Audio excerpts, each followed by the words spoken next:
Oi oi, hello and welcome to another GG.CO.UK filler video. This time we are talking about Cheltenham changes. There's been a few of them mentioned this week. There were even more mentioned a few months ago, but with the showcase meeting coming up this Friday and Saturday, this felt like a good time as any to review some of those and give you my thoughts on what I think it means for the festival. Give you a small spoiler alert, I don't think it will make any major difference to who will be back in on each of the days, but I do think it makes a bit of an impact on how it influences our enjoyment of each and every one of the days, especially for those in attendance. But we'll run through some of the rules that have come in, we'll talk about some of those. And before we do that, I just want to remind you that there is a National Hunt season special coming up on the channel. If you want to drop a comment below, there is a chance that we will be able to cover that comment in the recording that we're doing in the studio. If you are a member, then it's very likely that you will get your comment read or your question answered. So do that below. There's details in the link in the description of how to become a member or joiner of the channel. Like I say, you'll get preferential treatment for those questions for the recording, but we're going to be talking about some horses to look forward to. We're going to be answering some big questions about the National Hunt season that's coming up. So just wanted to pre-warn you that that is coming out. I think it's coming out in the next 10 days or next couple of weeks anyway, so fairly soon. And obviously the National Hunt season has already started with Chepstow. Cheltenham's just round the corner. We've got Down Royals Champion Chase coming up soon, Charlie Hall fixture. Before we know it, it'll be Christmas.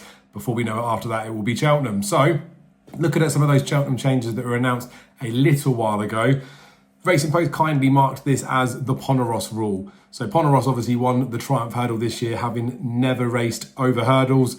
That won't ever happen again because a horse must have a published mark of 110 or higher. If they haven't got a published mark, then the BHA must be able to consider a hurdle race that they've run in gives them a mark or a performance of that sort of figure. So basically, if you haven't run in a hurdle race, you can't officially have that mark, and the BHA can't deem that you've got the ability to do that, so you have to run over hurdles before you can run in the Triumph. Kind of like that one, but why didn't they do it before last season? Right, the price of Guinness has been reduced by 30 pence, back down to 7.50, which is the same price it was in 2022.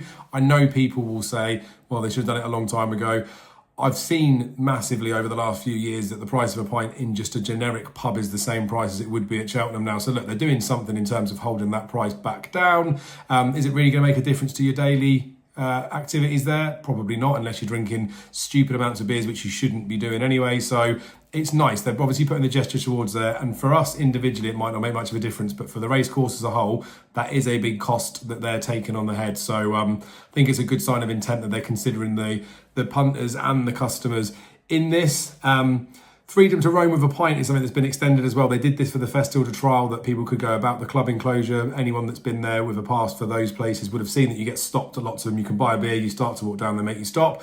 They've increased that freedom to roam. They're doing a season-long part for the club enclosure, which is starting this weekend, where you can just go about with your beer if you want to do that. So that freedom to roam is massive, I think, because they obviously want you to be spending money and to do things there. But if they're making you be limited in where you can go over after, feels a little bit like an oxymoron, so good work on that. Other things they're putting in there is like an upgraded PA system. The commentary and the noise over the top is infuriating at times when you can't really hear what's going on.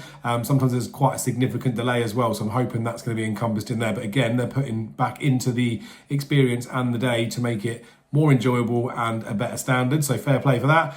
Capacity reduction, which is an interesting point that we'll talk about with something else a little bit later on. They've put the cap now down to 66,000.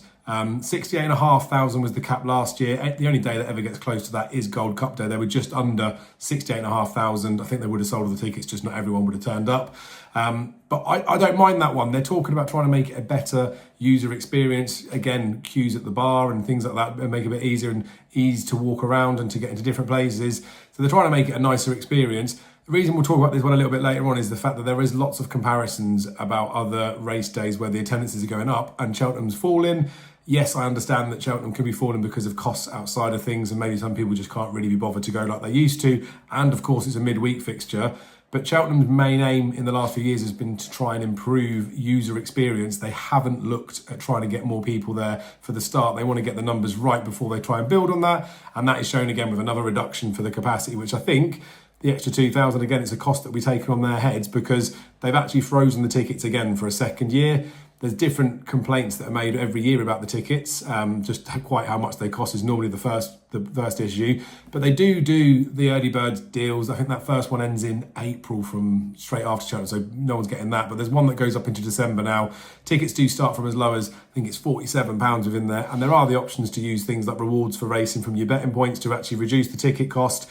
It is expensive, you can't really argue with that, but then it is Cheltenham, the greatest show on turf, and they've got to cover their costs somewhere. Like I say, they've frozen the prices for a second year, don't have to do that. Again, I think they're showing some sort of consideration towards us, the end user. The room to race is another one. So I talked about like the freedom to roam about a little bit. The room to race was something that I didn't really pay attention to last year, but a travel company, Venator Racing or Venator, they got into partnership with, I think maybe the BHA, to look at hotels around the area to see if they could make more affordable accommodation, because loads of people are talking about it, aren't they? Going to Benidorm's cheaper than going to Cheltenham for a week. I'd rather be in Cheltenham for a week regardless of the cost, but we say regardless of the cost, some of the hotel prices are absolutely criminal. Like they're 200 or 300% what they would be if you booked on a previous weekend. They're middle of the week stuff, they're fully exploiting people. So something's being done there, and that partnership's been extended and they're looking to do more of those things for this year. So hopefully that's just a sign that over a period of time, the hotels that sign up to those things will get some sort of incentive to do so. Everyone will bring their prices down and it will become a bit more of a straight-laced playing field. But ultimately it's supply and demand, isn't it? If people want to go there and people are prepared to pay the price, the hotels are going to do what they need to do, which is keep increasing those prices because they can. So tricky one there. Whether this will make a massive difference in the long term, I don't know. We'll see how it works out. Like I say, didn't really pay attention to it last year. I'll maybe pay a bit more attention to it this year to see what offers are available. They're also refurbishing a couple of bars that are old and dated in the club enclosure. I think it's the Mill Reef and one other. That'll be a good few bars that they've refurbished recently. So that makes a big difference, I think. It's just nice to keep up with the times, especially where you've got the new stand and some of the newer facilities. And they're putting an improved food court area out there as well. Lots of people are moaning about the vans are having to queue. There's actually going to be like a spot now where you can go eat and drink for the racing, which I think helps because some of the food areas where they're up by the bars or when they're near the pre-parade or where the post-parade, where the winners will go, it feels a bit mixed with the type of people that want to be up there either wanting food and drink or wanting to be really close to the horses. They feel like they're positioned a little bit too close together. Not that it's been a problem, but it just seems a little bit of a weird layout that the people that might want to see the horses probably wouldn't be the ones that stood at a food van waiting for a burger or getting a beer. They would probably be somewhere else on the race course. And I think there's actual magical moments at Cheltenham where people are missing it. They don't even realise they can get access to those things. I think that's improved. They were the ones from a few months ago. Now, in the last couple of days, probably the most annoying, frustrating and painful move is that the Mayor's Hurdle has now been moved to Thursday. Though there's been talk about people saying, oh, it should be turned into a handicap or it should be abolished from the Cheltenham Festival because it makes a difference to who runs in the Champion Hurdle. But now they've moved it to Thursday. We'll be running a different course. The plate handicap is swapped with it though. So people have got their wish that they want another handicap on day one. Although the remarks and comments after are people moaning now, aren't they, that we've got 3 grade 1s on Champions Day. Obviously, the National Hunt Chase has been reduced to a grade 2 and been moved into a handicap. We've now got the plate taken over from the Mayor's Hurdle. The Ultima is now not the first handicap that's being run. The Boodles or the Juvenile, whatever they're going to call it this year, has been brought forward. And what they've also done, which has really annoyed me, is they've moved the Stayers Hurdle from being the championship race on Thursday to the Ryanair taking that spot. Now, this hasn't really been talked about, but as far as I'm concerned, the championship races are the Champion Hurdle, the Champion Chase, the Stayers Hurdle, the Gold Cup. And yes, I know that the Stay and Hurdle division is looked down upon and it's not classed as the creme de la creme anymore. Yes, the Ryanair Chase had its problems at the start of it. People thought it was an introductory race that didn't need to be done, was ruining a Champion Chase, ruining a Gold Cup, and yes, everyone loves the Chasers. But that has quietly been promoted now to being the main race of the Thursday. And like I say, they've moved the Mayor's Hurdle across there too. So Thursday looks like a phenomenal day as far as I'm concerned. I still love the Stayers Hurdle, but just to quickly talk on that again, the 4 o'clock races across the 4 days now are Champion Hurdle, Champion Chase, Ryanair Chase, Gold Cup. Look, they're all bangers, but the Stayers Hurdle's been pushed out. Been moved to 3:20 now, which means it's the Ultima, the Cross Country, Stayers Hurdle, the Albert Bartlett Novices Hurdle. I love the Ultima, and like I say before, when it was the first handicap of the festival, it was one of the biggest betting heats. That's now been taken away from that particular race. Cross country, I think most people are indifferent about that race, especially now it's been moved back to a handicap. It got cancelled a couple of years ago, didn't it, when Deltwork would have won and it was just a bit too wet. The Albert Bartlett would be the weakest of the novice hurdles that we've talked about. So that's another one that's been pushed, I feel like, as a grade 1 to a window that's, you know, not as good as it should be. potentially there's people that won't even bother watching those races because it's the race before the big one. That might be their time to get a drink, go to the toilet, all that stuff. So I'm a bit frustrated about that for the Stayers hurdle, but what are you going to do about it? You look at the first races of each day where you've got all the up and coming new stars. You've got the Supreme hurdle, you've got the Turners novice hurdle, you've got the Mares novice hurdle, you've got the Triumph. I just feel a little bit hard done by with the stay and hurdling division, and I don't think we do anything to help that. I know they're pushing the Mares programme, which is a big positive thing, but it really does worry me how much they're looking away from hurdlers being long-term types, bar your champion hurdle. That's enough of a moan about the changes that have been made. The one thing that's a talk about, which I said, I sort of alluded to earlier, where they were talking about the attendances, there's talk now about them making it a Wednesday to Saturday thing. They've talked about this loads of times. For the purpose of this, we don't need to talk about it very much because it won't happen this season. It probably won't happen next season, but that's the earliest point that it could happen. Talking about Royal Ascot having increased sort of attendances. They're talking about Champions Day having increased attendances since sort of the mark of 2022 when things came back after COVID. But Cheltenham are looking to reduce their crowds at the moment, aren't they? And I get that Saturday will make it more accessible for people, but it also might make it a little bit trickier with traffic and travel and accommodation prices and all the bits that go in there with that. So for the user experience, I feel a little bit like if you wanted to go to Cheltenham, you would go. If you don't want to go to Cheltenham, if they move it to Saturday, you're still not going to go. If anything, it would give people more reasons to not go on a Saturday because they'd say, I've already got plans or things are going on in there. So I don't like it. It doesn't sit well with me. I know Saturday's a big day of racing, but Tuesday to Friday being Cheltenham, we all can have 4 days in the year where we can sort of focus on something else. Appreciate people don't want to take holiday and things like that as well, but yeah, it's a load of rubbish talk. We don't need to continue too much with that, but no doubt in a year's time or 18 months, if they decide to do that, we will be back and I'll want your opinion and thoughts on that.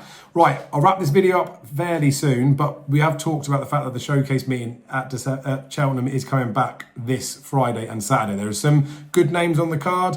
Even just jumping off the bat on the Friday, we've got Friendship, who fell at Chepstow last time out, who's got an entry here and an entry at Aintree on Sunday. So there's some good action across those 3 days, Friday, Saturday and Sunday. There's still some good racing on the flat as well, but we don't want to talk about that now. We're in a Cheltenham video. But just a quick reminder of there's a few horses, I may have missed a couple in here, but from winners, Seddon won at the October meeting in 2022 and then went and won at the festival. Galvin won in 2020 and went and won at the festival. The Conditional won in 2019, went and won at the festival. Go back a little bit further, you've got Altior that won the Sharp Novices Hurdle and then went and won the Supreme. So look, there are some good form lines that come from this October meeting. We've also got the David Maxwell Dispersal Sale being held. They've got the Tattersall Sale Ring at Cheltenham, haven't they, where you better watch that auction live online, but there's a few of his horses, like El Kairos is a horse I really like, a few other big names in there, Indoor that's with Venetia Williams, I think that's a real nice prospect too. Lots of horses that will be going under the hammer there. It'll be interesting to see where they get sold to, which yards manage to keep some horses, and maybe which yards manage to secure some new ones. We know what the big guns are in this National Hunt game. Not many of those have a David Maxwell horse in there. I think that might change over the weekend when that dispersal goes on. So look, lots of big information and clues, especially for the next few months, will be coming out from that showcase meeting. As I say, lots of horses will run well there and potentially go and win at the Cheltenham Festival. They might win at both. They definitely hold good form through to the November meeting. So while it might be a fast ground couple of day fixture at Cheltenham, and it may be one to tread a little bit lightly with, given it is the start of the season, it is absolutely not to be missed. And as I've talked about with lots of the changes that are going in there for the Cheltenham Festival, they're doing it with the best of intentions. Whether we like it or not is fairly irrelevant. The main thing is we have the Cheltenham Festival, and the absolute phenomenon that it is will continue. It's the greatest week of racing. Last season was a bit difficult with some of the results. That has been the sort of outlier in Cheltenham Festivals over the last 15 and 20 years. So I'm hoping that it is just that. And this year we'll get back to normal service where it's a bit easier for us season-long enthusiasts to make a few quid. But we're going to find out. So just another reminder, we've got that National Hunt season preview coming up, especially on the channel. So make sure you subscribe to the channel to find out when we're doing that. Details in the link in the description of how to join the channel or become a member. As I say, if you drop a comment in here with questions for the upcoming season, if you're a member, they will most probably get read out. Depends how many we get. If you just put a comment on there, we may still get the opportunity to answer that question or read that out in the recording. But as always, thank you for your support. We'll see you again for a weekend watch this Thursday, and then I'll catch you in some more of these videos throughout the season.